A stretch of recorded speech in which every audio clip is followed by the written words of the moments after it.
ভবিষ্যতের একটা প্রযুক্তি যা একদিন তোমাদের মঙ্গল গ্রহে নিয়ে যাবে একেবারে নতুন একটা বাড়িতে, আর তার সাথে $500 বিলিয়ন বায়োস্ফিয়ারে বসবাসের জন্য। ও মাই গড! আর এই গোটা ভিডিও জুড়ে আমরা তোমাদের দেখাবো ভবিষ্যতের জীবন কতটা অন্যরকম হতে পারে। তোমরা দেখতে পাবে কিভাবে আমরা বিলুপ্ত প্রজাতিগুলোকে পুনরুজ্জীবিত করতে যাচ্ছি। এটাই আক্ষরিক অর্থে ভবিষ্যৎ। ফ্লাইং কার যা তোমাদের যে কোনো জায়গায় নিয়ে যাবে, এবং আরো অনেক কিছুই। এটা দারুণ।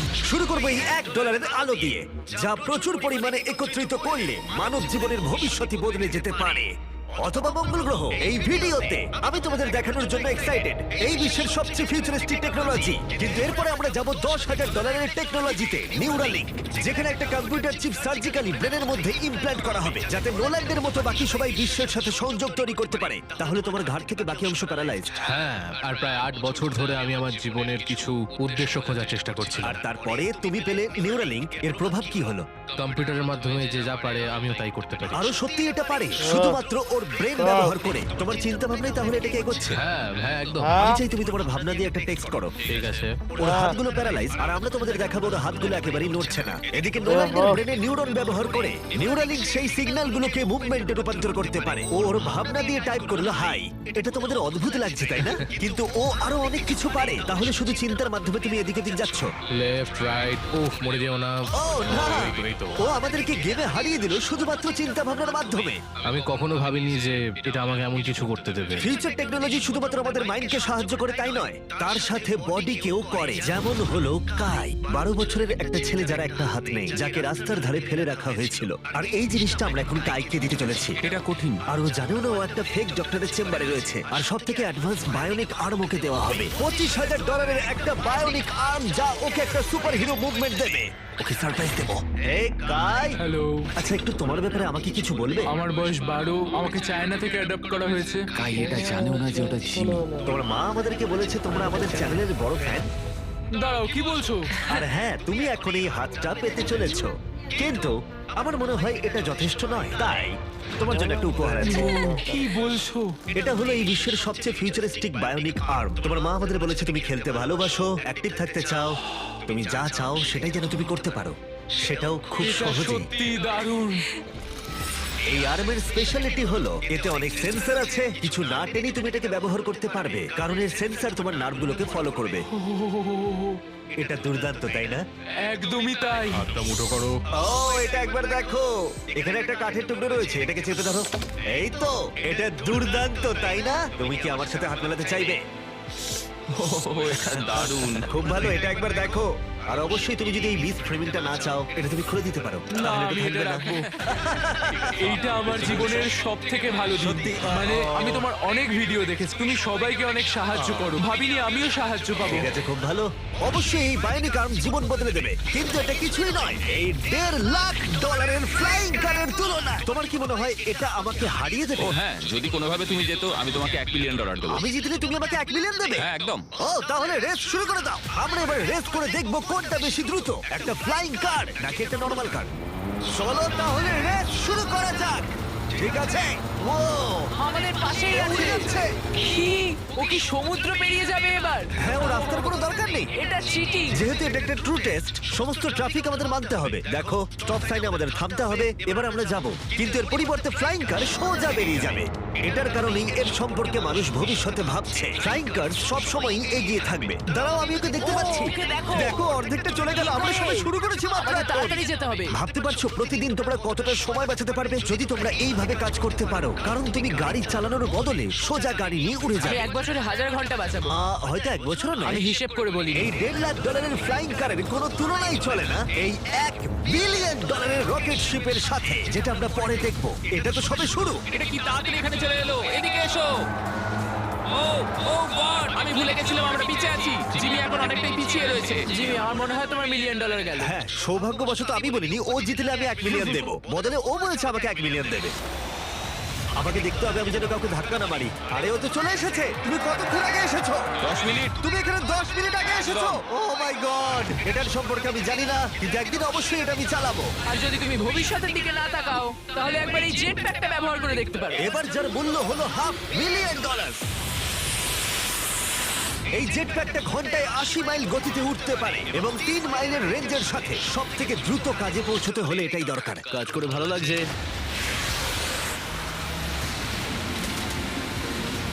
তোকে সেজন্য ভালো লাগলো। ভবিষ্যতের পরিবহন শুধুমাত্র আকাশেই নয়, এটা মাটিতেও হতে চলেছে। আর $1 মিলিয়ন বদলে আমরা পেয়েছি বিশ্বের দ্রুততম গাড়ি, আর আমি এখন এটাকে ড্রাইভ করব। আর এটা শুধুমাত্র বিশ্বের দ্রুততম গাড়ি নয়, ও ও ও মাই গড, এটা কত তাড়াতাড়ি গতি বাড়ায়! এতে এত বেশি সাকশন আছে যেটা উল্টো দিকেও চলতে পারে। ও ঠিক আছে, ও মাই গড, জিমি এখন উল্টে যাচ্ছে, দেখো একবার ওকে। এটা সত্যি ভয়ানক, কিন্তু এটা নর্মাল গাড়িতে থাকার থেকে বেশি ভয়ানক নয়। এটা পাগলামো। ও এখন গ্র্যাভিটির বিরুদ্ধে যাচ্ছে। ও এবার মনে হচ্ছে আস্তে আস্তে আমার মাথায় এবার রক্ত উঠে যাবে। এতে দুটো ভ্যাকিউম ফ্যানস আছে যেগুলো এতটাই শক্তিশালী যে তুমি উল্টো হয়েও গাড়ি চালাতে পারবে।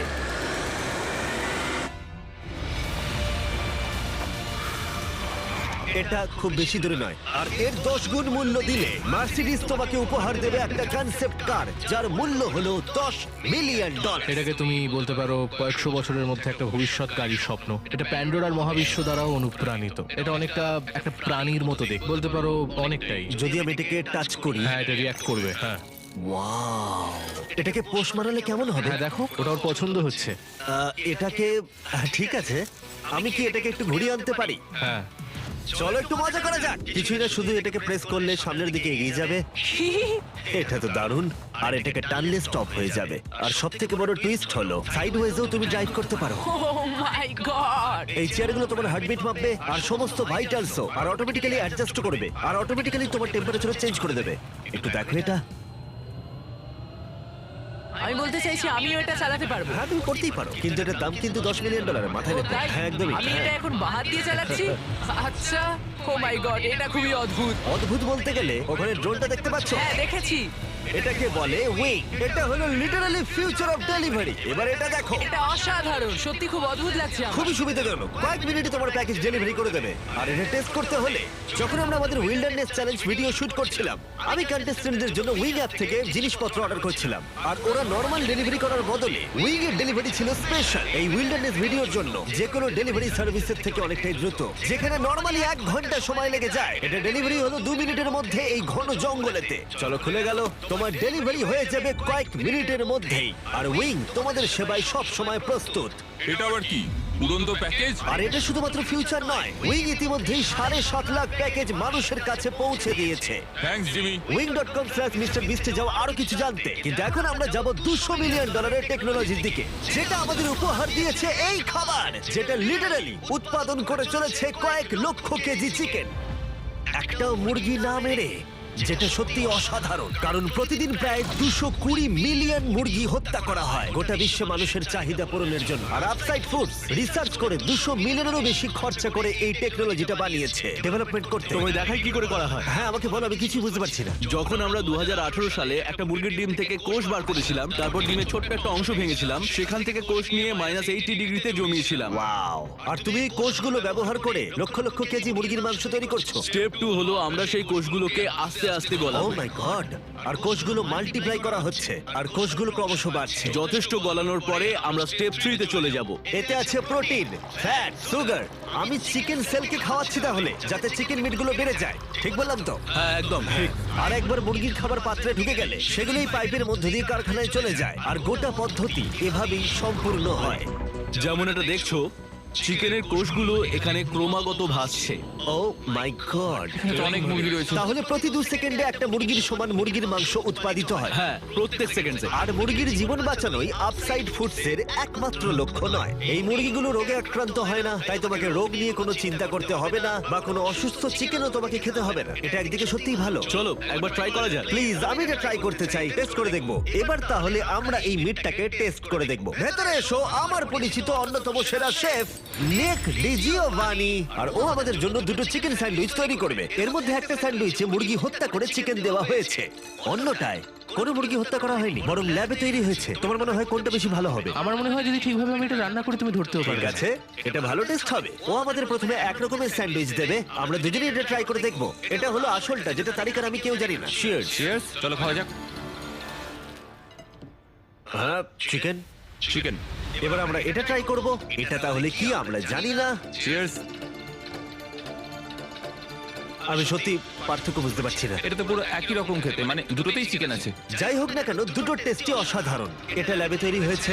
তুমি ভুল বললে, কি বলছো? ওটাই আসলে চাষ করা হয়েছে। সত্যি পার্থক্য বোঝা যাচ্ছে না, একদমই নয়। আর সত্যি অদূর ভবিষ্যতে এই টেকনোলজি কোটি কোটি মুরগি আর অন্য প্রাণীর জীবন বাঁচাতে পারে, যেটা আমাদেরকে কলজানে নিয়ে এসেছে। $400 মিলিয়ন ফিউচার টেক, যেটা ভয়ঙ্কর নেকড়েকে ফিরিয়ে এনেছে। ফিরিয়ে আনার চেষ্টা চলছে উলি ম্যামথ আর ডোডো পাখিকেও। এ হলো ফাউন্ডার, আর এ বিলুপ্ত হয়ে যাওয়া প্রাণীকে আবার বর্তমানে ফিরিয়ে আনবার চেষ্টা করে তুমি যাচ্ছে। এখন আমাদের একজন সায়েন্টিস্ট, আর তুমি পুরো প্রসেসটা দেখতে পাবে। বিলুপ্ত প্রজাতি ফিরিয়ে আনার জন্য তুমি এবার আমাদের সাহায্য করবে। জানি না পারবো কিনা, কিন্তু চলো করা যাক। প্রায় হাজার হাজার বছর আগে এই বিশ্বে ম্যামথরা রাজত্ব করত, আর তুষার যুগের পরে ওরা বিলুপ্ত হয়ে যায়, তাদের ফসিল আর দাঁতের মধ্যে ডিএনএ অবশিষ্ট রেখে। এটা একটা সত্যিকারের দাঁত। এটা আলাস্কা থেকে 43,000 বছরের পুরনো। এটা বিশ্বের অন্যতম সেরা জিনিস হতে চলেছে। এটা সত্যিই তাই। আর আচ্ছা। এটার মাধ্যমে আমরা ম্যামথকে ফিরিয়ে আনবো। কত দশক পরে তুমি এরকম ম্যামথ তৈরি করতে পারবে? আমরা এই দশকেই ম্যামথ তৈরি করে ফেলবো। ও মাই গড! আর আমি সরাসরি সাহায্য করছি একটা বিশাল ডিএনএ নমুনা সংগ্রহ করতে। আরে বাহ, ও, ঠিক আছে। পারফেক্ট, তুমি পেরেছো। এটা হলো 43,000 বছরের পুরনো একটা দাঁতের টুকরো, আর এটা একটা বিলুপ্ত প্রাণীকে জীবিত করবার প্রথম ধাপ মাত্র। এরপরে আমরা ডিএনএ ক্লোন করব। লেজারের মাধ্যমে প্রথমে ছিদ্র হবে, তারপর ট্রান্সফার এবং ক্লোনিং। এটাই প্রসেস। দাঁড়াও দাঁড়াও, আমি কোডটা ট্রাই করি। ঠিক আছে, 1 2 3 4। ও মাই গড, কেউ ভেতরে ঢুকতে চাইলে আমাকে জানিও। এটা কিন্তু 1 2 3 4 নয়। ওই অরেঞ্জ প্যাডেলটা একবার পা রাখো। ঠিক আছে, এখন তোমার ডান হাত দিয়ে তুমি সেই ছোট্ট পিপেটটা নাড়াবে এবং লেজার দিয়ে কাটা গর্তটা দিয়ে যাবে। তুমি ঠিকঠাক পৌঁছে গেছো। ঠিক আছে। নির্ভুল অস্ত্রোপচার। তুমি পারবে। হ্যাঁ, আর তুমি পেরেছো। ঠিক আছে। হ্যাঁ, তুমি সফলভাবে ডিএনএ বের করে ফেলেছো। দাঁড়াও, এটা আমি অন্যটাতে রাখতে চাই। ও কি এটা করতে হ্যাঁ, ও পারবে? নিশ্চয়ই পারে। মানে ঠিক আছে। ওটাই তো ক্লোনিং এর আমি প্রসেস। একজন ক্লোনার। তো এখন তাই বুঝেছি, চিন্তা করো না। তাহলে তুমি এটা এখানে ঢেলে দাও। তুমি ও, পারবে। ও, ও, একটু বেশি। ও না না না, ও না। এটা কিন্তু যেটা হওয়ার কথা ছিল তার বিপরীত হলো। ক্লোনিং করতে আর একটু প্র্যাকটিস দরকার আমার। কিন্তু একটা ম্যামথকে ফিরিয়ে আনবার আগে প্রথমে এর ডিএনএ একটা ইঁদুরের ডিএনএ এর সাথে মিশিয়ে আমরা একটা উলি মাউস তৈরি করব, আর মাত্র কয়েক বছরের মধ্যে কোলোজাল এই টেকনোলজি ইউজ করবে আবার বিলুপ্ত ম্যামথকে আসল জীবনে ফিরিয়ে আনার জন্য। ঠিক আছে, এবার আসল প্রশ্ন, এটাকে আমি টাচ করতে পারি? হ্যাঁ, আমাদের টিমকে বাদ দিয়ে তুমিই হচ্ছে প্রথম ব্যক্তি যে ইঁদুরটাকে টাচ করবে। এটা তুমি করতেই পারো। আমার যদিও ইঁদুরটাকে পছন্দ না। এবার সত্যি আমি এমন একটা প্রাণীকে টাচ করতে চলেছি যেটা সাম্প্রতিক ইতিহাসে কখনো ছিলই না। ডেল খুব সফট। তাহলে ম্যামথের ডিএনএ পাওয়া যাচ্ছে, কেউ কি কিনবে? আমি না, বেচতে না, চাই। কেউ ওর হাত ধুয়ে দাও, না, please। কলোজাল $400 মিলিয়ন খরচা করেছে শুধুমাত্র প্রাণীদের ফিরিয়ে আনার জন্য নয়, বরং তাদের বিলুপ্তির হাত থেকে বাঁচাবার জন্যও। আমাদের এই বায়োভল্টেই ইতিমধ্যে 1000-এরও বেশি প্রজাতি রয়েছে। এখানে প্রায় 1000-এরও বেশি প্রজাতি রয়েছে যারা বিলুপ্তির বিপদের মুখে রয়েছে, আর তুমি তাদের ডিএনএ সংগ্রহ করে রাখছো যদি কখনো প্রয়োজন পড়ে তার জন্য। ব্রেন আমাকে কিছু স্যাম্পল লেভেল করতে দিয়েছে, যেগুলো সংরক্ষণ করা হবে প্রায় 1000 বছর ধরে। এখানে প্রায় 1 ডজন বিলুপ্ত প্রায় প্রজাতি রয়েছে, যেটাকে আমি এখানে ঢোকাবো। বন্ধ করো, হ্যাঁ। ঠিক আছে। আর সংরক্ষণ করা হবে কয়েক বছর, কয়েক যুগ ধরে। কয়েক আর যুগ এদের ধরে। মধ্যে যদি কেউ বিলুপ্ত হয়ে যায়, তখন তুমি ব্লাড আর টিস্যু বের করবে আর ওদেরকে তাদেরকে ক্লোন ক্লোন করবে। করে তৈরি করবো। হ্যাঁ, এসব ব্যাপারে বেশি কেউ জানে না কেন? সেটা আমিও এটা তো ঠিক দারুণ। জানি না। আর এখান থেকে যাওয়ার আগে ওদের একটা ছোট্ট সারপ্রাইজ দেবো। আমি একটু উপকার করতে পারি? বলো। তারিখ আমাকে ওটা দাও। এই কেকটা মাংস দিয়ে তৈরি, আর তোমার কাছে দুটো নেকড়ে আছে যাদের তুমি বিলুপ্তির হাত থেকে বাঁচিয়েছো। আমি জানি তোমার নেকড়েটা শিক্ষিত, যদি আমি এটা তোমাকে দিই আর তুমি এই মাংসের কেকটা ওই ভয়ঙ্কর নেকড়েদের দেওয়া শুট করো। আমি এটা নিশ্চয়ই করব। ঠিক আছে, ভালো লাগলো। তারপর ব্রেন তার প্রতিশ্রুতি রেখেছিল। তোমরা দেখছো, এরা হলো মহাবিশ্বের একমাত্র দুটো ডায়ারুলফ যাদের অতীত থেকে এনে পুনরুজ্জীবিত করা হয়েছে। ওদের জন্য তৈরি করা একটা মিট কেক ওরা উপভোগ করছে। আর বলতে গেলে সমস্ত প্রাণী আর সমস্ত মানুষদেরকে বাঁচানোর একমাত্র পার্থক্য হলো $100 মিলিয়ন। এরপরে আসছে $1 বিলিয়ন বায়োস্ফিয়ার, যেটা অন্য গ্রহে মানুষের জীবন কেমন হবে সেই সম্পর্কে ব্লুপ্রিন্ট বলা যায়। ছেলেরা, চলো মঙ্গল গ্রহে একদিন বাস করে দেখা যাক। তাহলে করা যাক। যেহেতু এই বায়োস্ফিয়ার মঙ্গলে আমাদের ভবিষ্যতের বাসস্থান হতে পারে, তাই ওখানে টিকে থাকতে হলে দরকার এর নিজস্ব অক্সিজেন, জল আর স্বনির্ভর খাদ্যের উৎস। ভেতরে এসো ছেলেরা, দরজাটা বন্ধ করে দাও। আমরা এখন বায়োস্ফিয়ারের ভেতরে আটকে আছি, তার মানে হলো আমরা এই স্যুটগুলো এখন খুলতে পারি। হ্যাঁ, নাকে লাগবে, আস্তে খোলো। ঠিক আছে। ঠিক আছে, একজন অ্যাস্ট্রোনট হওয়া তোমাদের ভাবনার থেকে বেশি কঠিন। এবার মঙ্গলবাসী হিসেবে আমাদের প্রথম দিন শুরু করব আমরা। যদিও আমরা এখনো মঙ্গলে পৌঁছাইনি, তবু যদি পৃথিবী বসবাসের অযোগ্য হয়ে যায়, তবে এই বায়োস্ফিয়ার আমাদেরকে বাঁচাবে। এই বায়োস্ফিয়ারে মানুষের জীবন ধারণের জন্য সবকিছুই রয়েছে। আমার জন্য গার্লফ্রেন্ডও? এটা একটা বায়োস্ফিয়ার, ভুলে যেও না, কোনো মিরাকেল হয় না। এখানে 5টা আলাদা বায়োমস রয়েছে, অনেকটা মাইনক্রাফটের মতো। আমি তোমাদের এদের মধ্যে একটাই নিয়ে যাব, একটা রেন ফরেস্ট। আমি জানি না তোমরা বুঝতে পারছো কিনা, এখানে যে গাছগুলোকে দেখতে পাচ্ছ তাদের মধ্যে কয়েকটার বয়স 30 বছরেরও বেশি। এটা তাদের থেকেও বয়স্ক। না, এটা আসলে তা নয়। তার মানে সমবয়সী। এবার আমরা এখানটা একটু ঘুরে দেখবো, আর রেন ফরেস্টে তার সাথে বৃষ্টিও হবে। এখানে বৃষ্টি পড়ছে। আমি ওদেরকে বলেছিলাম বায়োস্ফিয়ারের একমাত্র বাদিকেই যেন বৃষ্টি হয়, সেই জন্য আমি শুকনো আছি আর তোমরা ভিজে গেছো। তোমার কি ঠান্ডা লাগছে? হ্যাঁ, জমে যাচ্ছি। এদিকে এসো, এখানে বৃষ্টি হচ্ছে না। এখানে সত্যি সত্যি বৃষ্টি হচ্ছে। তোমরা কি কখনো ক্রিসমাসের স্নো গ্লোবস কিনেছো? এটাই হলো এই বায়োস্ফিয়ার। এটা হলো তোমার নিজস্ব মিনি আর্থ, যাতে তুমি সৌরজগতের যে কোনো গ্রহেই থাকতে পারো, বাস্তব জগতের মতোই। এখানে শুধু রেন ফরেস্টই নেই, এবার আমরা যাব সাভানাতে।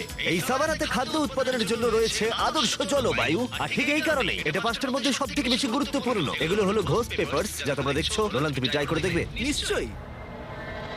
ও আমার খুব ঝাল লেগেছে, আমার জল চাই, জল দাও এটা একটা ঘোস্ট পেপার। নোলান, মঙ্গলাতে জল পাওয়া যাবে না, নষ্ট করো না। দুধ এখানে সাহায্য করে। আমাদের ফেস্টিভ্যালস ক্যারামেল চকলেট বার খেয়েছো? মজা না করে এটা আমাকে দাও। আর অনেকটা নোলানের মুখের অবস্থার মতোই আমরা এখন আছি ডেজার্ট বায়োমে। ডু নট এন্টার সাইনটা ইগনোর করো। বাতাসটা অনুভব করছো? দাঁড়াও, আমরা ভেতরে আছি। বাতাস এমন ভাবে বইছে যাতে গাছগুলো শক্তি পেয়ে দাঁড়িয়ে থাকতে পারে, এবং তার সাথে এটা এই বায়োস্ফিয়ার থেকে বেরিয়ে আসা অসংখ্য আবিষ্কারের মধ্যে একটা। এটা একটা দারুণ রিসার্চ। ঠিক আছে, তাহলে এবার এখানে রয়েছে সোয়ার্ম প্ল্যান্ট, আর এটার মজার বিষয় হলো একটা ডাল ধরো। এটা কি? এটা পুরো পটেটো চিপসের মতো খেতে। এটা দারুণ মুচমুচে, তাই না? নোনতা। হ্যাঁ, মঙ্গলে যদি একঘেয়ে খাবার খেয়ে বিরক্ত লাগে, তাহলে এটা খাবারে দিলে স্বাদ বদলে যাবে। কি, এটা দুর্দান্ত। আর এটা হলো আমাদের ফাইনাল বায়োম, সমুদ্র। দেখো, এটা একটা বীজ। সত্যি একটা বীচ রয়েছে এই বায়োমের ভেতরে। বাকি জীবনটা কাটানোর জন্য সব জিনিসই এখানে রয়েছে, প্রায় সবই। চলো মঙ্গল গ্রহে ডিনার করা যাক, ঘোস্ট পেপার বাদে। আরো ঘোস্ট পেপারের সাথে চলো এটা করি। এটা একটা সুন্দর গার্ডেন, যেটা 2.5 একর কৃষি জমির সমান পরিমাণ খাদ্য উৎপাদন করতে পারে। মাত্র 20 বছর আগে যদি কেউ এই গার্ডেনটাকে একটা ব্যবসায় পরিণত করতে চাইতো, সেটা প্রায় অসম্ভব ছিল। কিন্তু শপিফাইকে ধন্যবাদ, তোমার বিজনেসকে সফল করে তুলতে এর জুড়ি মেরা ভার। যেমন ভাবে এই ভিডিওতে টেকনোলজি পৃথিবী বদলে দিচ্ছে, শপিফাই বিজনেসের জগৎকেও বদলে দিচ্ছে। আগের থেকে অনেক সহজ করে তুলছে। প্রত্যেক 26 সেকেন্ড অন্তর শপিফাইতে একটা সেল চলে। কার্ল, তোমার কি লেবু চাই? হ্যাঁ, নিশ্চয়ই। শপিফাই নতুন টুল সাইট মূলত তোমাদের ব্যবসার জন্য একজন এআই সহ কো-ফাউন্ডার এবং একটা ওয়েবসাইট, মার্কেটিং প্ল্যান সেট করা আর সময় বাঁচাতে রুটিন মেনটেন করা। এটা সত্যিই দারুণ। আবার ঘোস্ট পেপার? না। এটা ছোট, না। বাস্কেটে আছে। আর যেহেতু আমরা লেবু আর ঘোস্ট পেপারের উপর নির্ভর করতে পারি না, আর স্যার একটা জিনিস আছে, কাল্টিভেটেড চিকেন আপসাইড ফুডস এর পক্ষ থেকে। এই চিকেন কোনো মুরগিকে হত্যা করে না। এই বায়োস্ফিয়ারে তোমরা যা যা দেখছো এই ভিডিওতে, হয়তো কারোর কাছে এই আইডিয়াটা ছিল। শপিফাইকে ধন্যবাদ, তোমরাও এভাবে নিজের ভবিষ্যৎ গড়ে তুলতে পারো। তোমার মাথায় যা যা আইডিয়া রয়েছে তা বাস্তবে নিয়ে আসতে পারো। এই কিউআর কোডটা স্ক্যান করে অথবা shopify.com/mrbeast গিয়ে তোমার স্বপ্নের বিজনেসকে সফল করে তুলতে পারো। তোমরা ঘুমোতে যাওয়ার আগে আজকে এটা করে নিতে পারো। এটা খুবই অদ্ভুত যে এগুলো সবই ভবিষ্যতের টেকনোলজি, কিন্তু খুব বেশি দূরে নেই। যেমন যদি কোনো মহিলা নোলানের সাথে কথা বলে আর তার যদি একটা বাচ্চা থাকে, তাহলে সেই বাচ্চাটা ভবিষ্যতে একদিন মঙ্গলে বড় হতেই পারে। এই ভিডিওটা কিন্তু অনেকটা রিচ পাবে। আচ্ছা, বাচ্চার অংশটা বাদ দিয়ে দেবো। তোমরা এখানে যা যা দেখছো সেগুলো মঙ্গলে ম্যাজিক্যালি টেলিপোর্ট হয় না, সেগুলো ওখানে রকেটে করে পাঠাতে হবে। আর এখনো পর্যন্ত সেই রকেট শিপটা হলো স্টারশিপ, $1 বিলিয়ন ফিউচারিস্টিক টেক, যা সম্ভব হয়েছে স্পেস এক্স এর দ্বারা, যারা আমাদের এখানে ইনভাইট করেছে মার্সে অনেক স্টারশিপ লঞ্চ করতে দেখতে, মানব জাতিকে অন্য গ্রহের বাসিন্দা করে তুলতে। স্টারশিপ এখানে তৈরি করছে বিশ্বের অন্যতম বৃহৎ বিল্ডিং। ওদের এত বড় বিল্ডিং কেন প্রয়োজন পড়ে? সাধারণত র মেটেরিয়াল এক প্রান্তে আসে আর রকেট শিপ তৈরি হয় অন্য প্রান্তে। ওটার মতো? হ্যাঁ, আমি বলতে চাইছি রকেট শিপের পিস সব জায়গায় রয়েছে। আর আমরা পেয়েছি স্টারশিপস এর ভাইস প্রেসিডেন্টকে। ও আমাদের এখানকার ডেভেলপিং টেকনোলজি দেখাবে যা মানব জাতির ভবিষ্যৎ নির্ধারণ করবে। এটা স্টারশিপের ভেতরটা। কয়েক বছরের মধ্যেই আমরা মানুষকে চাঁদে পাঠাবো, আর তারপরে মার্সে। মঙ্গলে যাওয়ার টিকিট কিনতে পারি আমরা? এ বিষয়ে আমরা পরে কথা বলবো। দেখা যাক। আর তুমি কি একেবারেই হাজার হাজার স্টারশিপ পাঠাতে চাও? হাজার হাজার স্টারশিপ। প্রত্যেক স্টারশিপে 100 জন থাকতে পারবে? হ্যাঁ। ও মাই গড ভাই, ফিউচার সত্যিই দারুণ। আমি সত্যিই এক্সাইটেড। যখন আমাকে চারিদিকটা দেখানো হচ্ছিল মানব জাতির তৈরি সবচেয়ে সুন্দর জিনিসটা কি, তখন আমি কিছু কঠিন প্রশ্ন জিজ্ঞাসা করলাম। স্টারশিপ কি কখনো মহাকাশে আনআইডেন্টিফাইড অবজেক্টের মুখোমুখি হয়েছে? এখনো নয়, তবে পরে গিয়ে হতে পারে। উত্তরটা কি উল্টো হবে যদি আমি ক্যামেরার পিছনে জিজ্ঞাসা করি? না। ঠিক আছে, চলো যাওয়া যাক। অদ্ভুত লাগছে এখানে সবাই কতটা নরমাল, যেমন সবাই এখানে পরিশ্রম করছে, কিন্তু ওরা রকেট তৈরি করতে পুরোপুরি অভ্যস্ত হয়ে গেছে। এটা দারুণ, সত্যিই দারুণ। তোমরা কি বুঝতে পারছো তোমরা রকেট শিপ তৈরি করছো? হ্যাঁ এটা দুর্দান্ত, তাই না? আমি অবাক হতাম যদি ওরা না বুঝতে পারতো। আর এই দুজন যে রকেটগুলো তৈরি করছে সেগুলো পুরোপুরি রিইউজেবল স্টারশিপ, আর যখন সেগুলো পৃথিবীর আবহাওয়ায় ফিরে আসবে সেগুলো লাভার থেকেও বেশি তাপমাত্রা সহ্য করতে পারবে। তাই স্পেসএক্স টিম তৈরি করেছে একটা কাস্টম হিটশিল্ড সিস্টেম। হিটশিল্ডের ব্যাপারে তখন আমরা কথা বলছিলাম, আর এখানে তোমার জন্য একটা রেখেছি আমি। তোমার কি মনে হয়? তাহলে এটা হলো হিটশিল্ড টাইল। এটা আসল হিটশিল্ড টাইল। এটা তো খুবই হালকা, একটু ধরে হ্যাঁ, দেখো। এরকম প্রায় 18,000 আছে। এটা কত গরম হতে পারে? এত গরম হতে পারে যে ব্লো টর্চ এর মধ্যে দিয়ে যেতে পারবে না। যদি আমার হাতটা এখানে রাখি আর এটা এখানে রাখি আর তুমি একটা মশাল জ্বালাও, হ্যাঁ, আমি জ্বালাবো। সত্যি তোমার বিশ্বাস আছে? হ্যাঁ, বিশ্বাস আছে। টেস্ট করা যাক, কেউ একজন মশাল জ্বালাও। আমি ওয়েভারে সাইন করেছিলাম। না, ওয়েভারের প্রয়োজন নেই। হ্যাঁ, অবশ্যই ব্লো টসটা দেখতে স্টারশিপের মতোই। এই কোম্পানিটা সত্যি খুবই ভালো, যাকে তোমরা দেখতে পাও রেফারেন্সের জন্য। একবার দেখো এটা। কার্ল, তোমার উচিত। হ্যাঁ নিশ্চয়ই। আমি ধরে রাখবো। ধরো না, আমার হাত পুড়িও না। হ্যাঁ একদম। ওয়াও, দেখো এটা অরেঞ্জ হয়ে যাচ্ছে। এটা এখন প্রায় 2000 ডিগ্রি আর আমি কিছুই অনুভব করছি না। বিজ্ঞান অসাধারণ। এটা আমি ধরলে কি হবে এখন? তোমার হাত এতে পুড়বে না, কিন্তু এতে ও যেন বলছি কি বোকা। স্পেসএক্স একসাথে কয়েকশো স্টারশিপ তৈরি করছে। তোমরা এমন ভাবে রকেট বানাচ্ছ যেন গাড়ি তৈরি করছো। একদমই পুরো গাড়ির মতো রকেট তৈরি করা হয় এখানে। তারপর আমাকে অনুমতি দেওয়া হলো কিছু করার জন্য, যেটা সাধারণ নাগরিকদের জন্য নিষিদ্ধ। এটা সমান, তাই এখানে সব টাইলস গুলো লাগানো হয়েছে। আমি কি একটা দেখতে পারি? জিজ্ঞেস করি, দাঁড়াও। আমরা চাই না রকেটটা উড়ে যাক। হ্যাঁ, অবশ্যই। আমরা এখানে নতুন কাউকে দিয়ে ফ্লাইট হার্ডওয়্যার ইনস্টল করাতে চাইছি না আর কি। এখানে আছে হচ্ছে হিট শিল্ড টাইল। আমরা ঠিক আছে। এটাকে ওর উপরে রাখলাম, পাশগুলোকে ভাঁজ করে নিয়ে এটা উপরে রাখবো। মানে চাইলে তুমিও করতে পারো, ও তাই নাকি? কিন্তু এটা একবারই করতে পারবে, ও। বারবার করা যাবে না। তাই ও। তুমি যদি ভুল করো তাহলে এটা পুরোপুরি নষ্ট হয়ে যাবে। সত্যি? হ্যাঁ, চাপ নিও না। এটা একটু বেশি চাপের চলো মনে তাহলে হচ্ছে। করা যাক। আমি তাহলে রকেট ইঞ্জিনিয়ার। তুমি যদি ঠিক করে বসাও তাহলে এটা স্পেসে উড়ে যাবে, আর না পারলে তোমাকে এটা খুলে খুব বলতে হবে। খারাপ। হ্যাঁ, এটা অবশ্যই না, ভুল ভুল হলো। করছো তুমি। হয়তো রকেট সায়েন্সের প্রয়োজন। এবার তুমি এটা ঠেলতে পারো। শুধু একটু নামাবো। এই তো হয়েছে। এই তো। ঠিক আছে, তুমি পেরেছো। এবার আমি টাইলে সাইন করছি। MB mister beast. কিন্তু কোনো কারণে যদি এই টাইলটা রকেটটাকে ধ্বংস করে দেয়, তোমরা যা যা দেখছো সবটাই এআই, কোনোটাই আসল নয়। আসল প্রমাণ করতেই পারবে না। আমি সাক্ষী রয়েছি। তুমিও তাহলে এআই। আর যদি এটা বিস্ফোরিত হয়, এই বিলিয়ন ডলারের রকেট কারখানা যতই বিশাল হোক না কেন, এটা স্টারশিপের ফাইনাল স্টেপের তুলনায় অনেকটাই ছোট। ঠিক এরকম স্টারশিপ বড় হয়। যা যা দেখানো হয়েছে সবকিছু মিলে যখন এটা তৈরি হয়ে যায়, ক্যামেরা ঠিক মতো পুরো জিনিসটাকে ধরে উঠতে পারছে না। এই জিনিসটা আসলে বিশাল। খুব সম্ভাবনা আছে তুমি একদিন রকেটে করে উড়ে যাবে অন্য কোনো একটা গ্রহতে। এটা দারুণ। আর আমাদের স্টারবেস ট্যুরের শেষে বাকি স্টারশিপস গুলো আমাদের দেখতে নিয়ে গেল, যেগুলো স্টারবেস ক্যাম্পাসে মহাকাশে যাওয়ার জন্য তৈরি ছিল। সোশ্যাল মিডিয়া আর নিউজ যখন ভবিষ্যৎ নিয়ে আতঙ্ক তৈরি করতেই পারে, কিন্তু সত্যি বলতে এই ভিডিওতে আমি যা দেখলাম তা আমাকে আশা দিয়েছে। বায়োটেক ডেভেলপমেন্ট প্রতিবন্ধী ব্যক্তিদের কাছে নতুন এক জগৎ খুলে দিয়েছে, আর একটা নতুন জীবনের সুযোগও। যে গাড়িগুলো আকাশে উড়ে যায়, গোটা বিশ্বের পরিবহনে নতুন মাত্রা এনে দিয়েছে। রয়েছে ডিএনএ টেকনোলজি, যা প্রাণীদের দুর্ভোগ এবং বিলুপ্তির হাত থেকে রক্ষা করে। অন্য গ্রহে বাস করতে শেখা আর সেখানে কিভাবে পৌঁছতে হয়,